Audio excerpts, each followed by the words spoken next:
In a previous video, I explained how you can check which apps have access to which features of your iPhone, like camera, like location, like microphone, like photos, contacts. And I said to go to settings, and then when you scroll down, you see a list of apps, and then when you tap an app, you can check what kind of access that app has to your phone. Another way to check this out is to go to settings again, but now you tap privacy.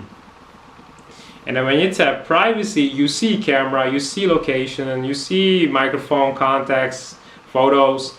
And now when you tap on, for example, microphone, you see a list of apps that have access or can have access to the microphone. So then it's up to you then to decide which one you want to disable. I can imagine that you want to disable access of a few of these apps to the features of your iPhone.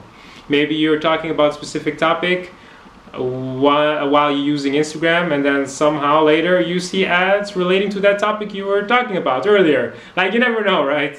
So check which app you want to access which feature of your iPhone. So again, you can do it by two ways: by going to settings and then scroll down, and then you just tap on any app, or you go to settings and then privacy, and then you tap one of those features of your iPhone to see what kind of apps have access to that particular feature.